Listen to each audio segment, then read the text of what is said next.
నమస్కారం, welcome to I dream. నేను మీ విజేత. ప్రస్తుతం మనతో పాటు ఉన్నారు ప్రముఖ ఆధ్యాత్మికవేత్త డాక్టర్ అనంతలక్ష్మి అమ్మగారు. ఇప్పుడు అమ్మతో మాట్లాడి మన సందేహాలన్నింటినీ నివృత్తి చేసుకుందాం, మరిన్ని మంచి మంచి విషయాలు అడిగి తెలుసుకుందాం. అమ్మ నమస్కారం. అమ్మ నమస్తే అమ్మా. మా ఆషాఢ మాసం వచ్చింది అనగానే మన తెలంగాణ ప్రాంతంలో ముఖ్యంగా భాగ్యనగరంలో బోనాల సందడి అనేది మొదలైపోతుందమ్మా. ఏంటమ్మా నిజంగా ఆషాఢ మాసంలోనే ఈ బోనాల ఉత్సవం అనేది ఎందుకు జరుపుకుంటాము? నిజంగా ఈ బోనం సమర్పించడం కానీ ఈ ప్రాసెస్ అంతా ఎలా ఉండాలి? విధి విధానాలు నియమాలు ఏమైనా పాటించాల్సి ఉంటుందా అమ్మా? బోనం అనేటటువంటి మాటకి సంస్కృత పదం భోజనం. భోజనం భోజనం బోనం. అమ్మవారికి బోనాలు పెడతారు అంటే అమ్మవారికి కడుపు నిండా భోజనం పెడతారు. ఇప్పుడు దేవతలకి మనకు ఒక సంవత్సరం జరిగితే వాళ్ళకు రోజు కదా, సంవత్సరానికి ఒకసారి వాళ్ళకి భోజనం పెడతాం. ఓకే, కడుపు నిండా భోజనం. ఎవరికి పెడతారు ఈ బోనాలు? గ్రామ దేవతలకు పెడతారు. అవునమ్మా. ఇప్పుడు రామాలయం ఉంది, రామాలయంలో బోనాలు పెట్టరమ్మా. అవును. మహంకాళి, ఉజ్జయిని మహంకాళాలయం ఉంది, పెడతారు. పోచమ్మకు పెడతారు, ఎల్లమ్మకు పెడతారు, అంతే కదా. అవునమ్మా. మైసమ్మకి పెడతారు. ఇలా ఇంకా ఆంధ్ర ప్రాంతానికి గనక వెళ్ళినట్టయితే పోలేరమ్మ, ఎల్లారమ్మ ఇలాంటి పేర్లు ఉంటాయి. అక్కడ కూడా బోనాల సాంప్రదాయం ఉందా? బోనాలు పెట్టారు అక్కడ కూడా, ఇలాగే పెడతారు కానీ బోనాలు అన్నమాట.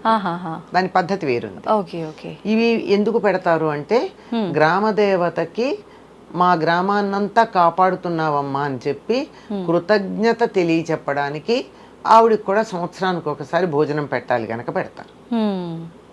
ఆవిడ ఎక్కడుంటాయి గ్రామదేవతల ఆలయాలు? ఊరి పొలిమోరల్లో ఉంటాయి కనుక ఊళ్ళోకి శత్రువులు రాకుండా కాపాడుతుంది ఆవిడ. ఇవి దీనికి సంబంధించిన కథలు కూడా మనకి చరిత్రలో ఉన్నాయి.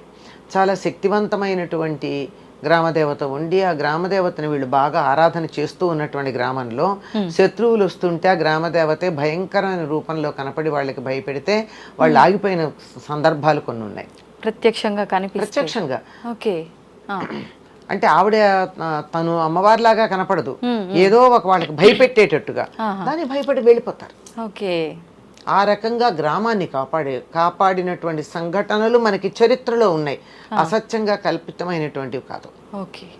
అట్లాంటి ఆ గ్రామదేవతకి ఒక్కసారి ఆహారం పెట్టడం, ఈ పెట్టేది ఎప్పుడు పెడుతున్నాం, ఇప్పుడే ఎందుకు పెట్టాలి, మళ్ళీ వెంటనే డౌట్ వస్తుంది, ఇప్పుడే ఎందుకు పెట్టాలి. ఈ రక్షణ అన్నది ఈ శత్రువులంటే మనకి బయట ఫిజికల్ గా మనలాగా కనపడే శరీరం ఉన్న శత్రువులే కాదు, మరి రోగాలు అనే శత్రువులు వస్తాయి కదా, వాటి నుండి అంటు రోగాలు ప్రబలే కాలం ఇది. వర్షాకాలం స్టార్ట్. వానలు పూర్తి వర్షాకాలం అంత ఉండదు, వానలు పడుతూ పడుతూ ఉన్నప్పుడు ఏమవుతుందమ్మా, ఆకులు రాలు ఉంటాయి, వాన చినుకులు పడతాయి, దాంట్లో నుంచి అవి ఆకులేమో కుళ్ళుతాయి, ఆ గింజలు ఉంటే మొలకలు వస్తూ ఉంటాయి. ఈ కుళ్ళిన ఆకుల్లో నుంచి మనకి పొలానికి ఎరువు మంచిదే, కానీ చిన్న చిన్న నుసమలు, దోమలు, ఈగలు, రకరకాలైనటువంటి క్రిమి కీటకాలు బయలుదేరుతుంటాయి. మన ఇళ్లలోకి వచ్చేవి నేను చెప్పా, ఇవి కాని క్రిమి కీటకాలు చాలా ఉంటాయి. వీటన్నిటి వల్ల రకరకాలైనటువంటి వ్యాధులు వస్తాయి. అవునమ్మా. ఇప్పుడే కదా డెంగ్యూ బాగా ప్రబలుతూ ఉన్నది చాలా ప్రాంతాల్లో అని వింటున్నాం మనం. పగటిపూట కుట్టే దోమల వల్ల వస్తుంది డెంగ్యూ. అవునమ్మా. అంటే వాటిని లేకుండా చెయ్యాలి, అంతే కదా. అంతే. దోమలు లేకుండా చెయ్యాలి, నుసమలు లేకుండా చెయ్యాలి.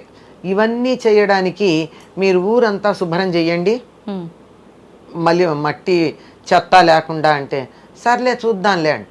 నేను ఇవాళ మా ఇల్లు శుభ్రం చేసుకున్నా, మా ఇంటి ముందు నీట్గా ఉంది, మీ పక్కింట్లో ఉన్న దుమ్మంతా నాకు వచ్చి చేరింది, రేపు నువ్వు చేస్తావు, అప్పుడు అక్కడి నుంచి వచ్చినటువంటి క్రిములన్నీ మళ్ళీ రేపు నీకు నాకు చక్కగా డిస్ట్రిబ్యూట్ అవుతాయి కదా. అట్లా కాకుండా ఒక వాడ అంటే ఒక రోడ్డు, ఒక ప్రాంతం, అక్కడ ఉన్నటువంటి వాళ్ళందరూ ఇవాళ మనం బోనాలు చేసుకుందామని నిర్ణయించుకుంటే ఏం చేస్తారు, చక్కగా అన్ని కడుగుతారు. పైగా ఆ బోనం పెట్టేటటువంటి రోజున ఇంటి ముందు బిందెల కొద్దీ నీళ్లు పోస్తారు, వారు పోయడం అని చెప్పి. అందులో పసుపు కుంకాలు వేస్తారు. ఆ పోసే నీళ్లలో వేపాకులును మామిడి ఆకులు కలిపి వేస్తారు కదా. అవునమ్మా. మరి దాంతో ఏమవుతుంది, అసలు తుడిస్తే చాలా పోయింది, నీళ్లు పోస్తే సగం పోయింది, అందులో పసుపు వేస్తే ఇంకా పోయింది, ఇంకా వేపాకులు వేస్తే ఇంకా ఎక్కడన్నా కాన్ రాకుండా ఉన్నవన్నీ పోతాయి, పోయి గ్రామం అంతా శుభ్రపడుతుంది. అందుకే చూడండి, తప్పనిసరి నీళ్లు బిందెలు నీళ్లు పోయడం అన్నది ఈ బోనాల పండగప్పుడు ప్రతి ఇంటి ముందు నీళ్లు విపరీతంగా పోస్తారు అవునమ్మా. మామూలు కన్నా. ఇది ఒకటి. తర్వాత ఇంకోటి ఏమిటంటే ఆహారం అమ్మవారికి పెట్టాలి కదా. ఇప్పుడు ఈ సమయంలో మాకు అంటువ్యాధులు ప్రబలుతాయి గనక నువ్వు జాగ్రత్తగా మాకేమీ రాకుండా చూడమ్మా, కడుపు నిండా అన్నం తిను, హాయిగా బలంగా మమ్మల్ని కాపాడు అని చెప్పి ఆహారం పెడతాం. నిజానికి ఈ ఉజ్జయిని మహంకాళి ఎందుకు వచ్చింది ఇక్కడికి తెలుసు కదా. ఆవిడ ఉజ్జయిన్లో ఇక్కడి నుంచి పాపయ్య అనేటటువంటి ఆయన అక్కడ సిపాయిగా పనిచేస్తూ, ఇప్పుడున్న భేదాలు లేవమ్మా. పూర్వకాలం ఒక ప్రాంతాన్ని నుంచి ఇంకో ప్రాంతానికి వెళితే నువ్వు ఆంధ్ర వాడివా, నువ్వు తెలంగాణ వాడివా, నువ్వు మద్రాసీవా, నువ్వు కర్ణాటకనా, ఇట్లాంటి భేదాలు లేవు. అందరూ భారతదేశం అంతా యథేచ్ఛగా తిరిగేవారు. అట్లా తిరిగారంటే వాళ్ళ ఐడెంటిటీ మర్చిపోలా. నేను తెలుగువాడిని అన్న సంగతి మర్చిపోడు. కానీ అక్కడికి తెలుగువాడని చెప్పి దూరంగా పెట్టడం కానీ, ఇది మా ఉత్తరప్రదేశ్ కనుక దీన్ని దూరంగా పెట్టాలి, లేకపోతే మధ్యప్రదేశ్ కనుక ఇక్కడ దూరంగా ఉండాలనే తేడాలు ఉండవు. ఎవరి అస్తిత్వాన్ని వాళ్ళ గుర్తింపుని వాళ్ళు ఉంచుకుంటూనే కలిసి ఉండడం జరిగేది. అలా ఉన్నప్పుడు సికింద్రాబాద్లో కలరా ప్రబలి మనుషులు పిట్టల్లాగా రాలిపోతున్నారని విని అక్కడున్న అమ్మవారికి మొక్కుకున్నాడు. అమ్మ, అక్కడ కానీ కలరా వ్యాధి తగ్గితే నిన్ను ఇక్కడి నుంచి నేను తీసుకెళ్ళి ప్రతిష్ఠ చేస్తాను. సుమారుగా 200 ఏళ్ళు దాటింది, తగ్గింది. అంటే ఈ అంటువ్యాధులు ఏవైతే ఉన్నాయో వానలు పడ్డప్పుడు, తర్వాత ఈ వానలు పడినందువల్ల ఇక్కడ ఉండే చెత్తే కాకుండా వానలు పడంగానే కాలువలు, చెరువులు, నదుల్లో కొత్త నీళ్ళు వస్తాయి, బురదగా ఉంటాయి.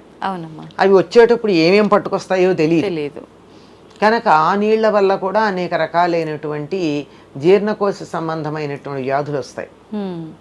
ఇవన్నీ పోవాలి అని, ఇవేమి రాకుండా చూడమని చెప్పి ఈ గ్రామాన్ని కాపాడే బాధ్యత స్వీకరించినటువంటి గ్రామదేవతకి ఆహారం ఇస్తామమ్మా. అదే బోనం. ఓకే.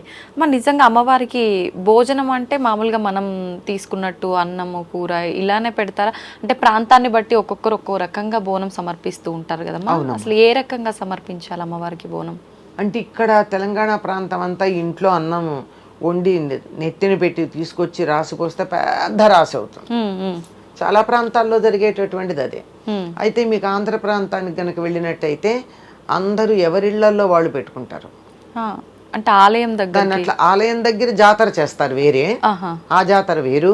ప్రతి ఇంట్లోనూ గ్రామదేవత అయినా సరే అన్ని వర్ణాల వారు అయితే ఆదివారం కానీ లేకపోతే గురువారం కానీ సద్ది నైవేద్యం అని పెడతారు. అంటే రాత్రి అన్నం వండుతారమ్మా. బుధవారం సాయంకాలం కానీ శనివారం సాయంకాలం కానీ స్నానం చేసి గిన్నెతో అన్నం వండి అలా ఉంచుతారు. సాధారణంగా వండిన దాంట్లో ఇంత తీసుకోకుండా రాత్రి ఉండనీయం మనం, అవును అశుభమని. కానీ ఈ సందర్భంలో అమ్మవారికి నమస్కారం చేసుకున్నాం గనక ఉంచుతారు. ఈ ఉంచినటువంటి దాన్ని మర్నాడు స్నానం అవ్వంగానే దేవుడి గూటి పక్కన, దేవుడి గూడో మందిరమో ఏదో ఉంటుంది కదా, గోడ మీద ఇలా పసుపుతో 2 వృత్తాల్లాగా గీసి వాటికి కుంకుమ పెట్టి ఒకదానికి ఇలా బొట్టు పెడతారు, ఒక దాంట్లో ఇలాగే ఉంచుతారు. అంటే ఇలాగే ఉండి ఉన్నది ఇట్లా ఉంటేనేమో పురుష దైవం, ఇలా వంపు తిరుగుంటేనేమో స్త్రీ దైవతం. అట్లా పెట్ట రెండింటికి ఈ రాత్రి వండి పెట్టినటువంటి అన్నం ఏదైతే ఉందో అది మొత్తం గిన్నె ఒక విస్తర్లో గుమరిస్తారు. రాసి అంతే మొత్తం ఇలా విస్తర్లో మొత్తం దాని మీద పెరుగు వేసి అమ్మవారికి నైవేద్యం పెడతారు. ఓన్లీ పెరుగు. ఎందుకంటే అందుకే దీన్ని సద్ది నైవేద్యం అంటారు. అంటే రాత్రి వండి ఈ పూట పెట్టడం, దానివల్ల చలవ కలుగుతుంది. చల్లని అన్నంలో పెరుగు గనక వేసుకున్నట్టయితే అనేక రకాల వ్యాధులు తగ్గుతాయి తెలుసా. మామూలుగా అంటే నైట్ వండింది ఇప్పటికి అలా పెట్టడం కరెక్ట్ కాదుగా పెట్టమమ్మా. ఇది ఒక్కటే, అందుకే ఒక్కసారి అది కూడా ఆంధ్ర ప్రాంతం సద్ది నైవేద్యం అని పేరు కూడా. ఓకే.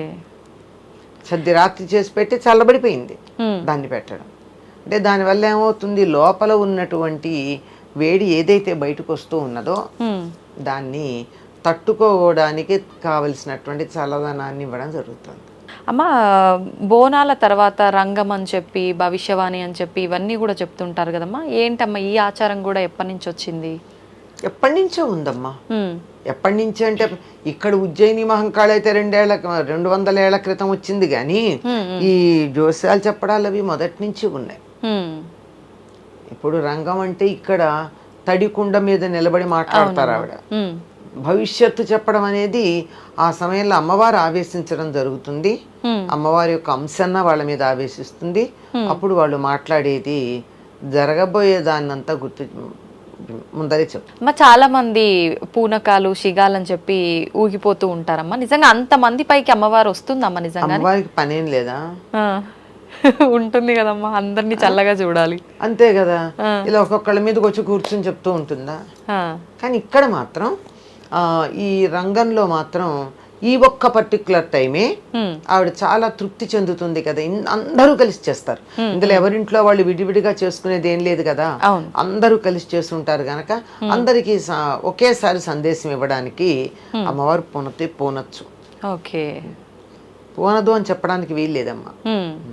వస్తుంది, చెప్తుంది, జరిగేది జరగబోయేది చెప్తుంది.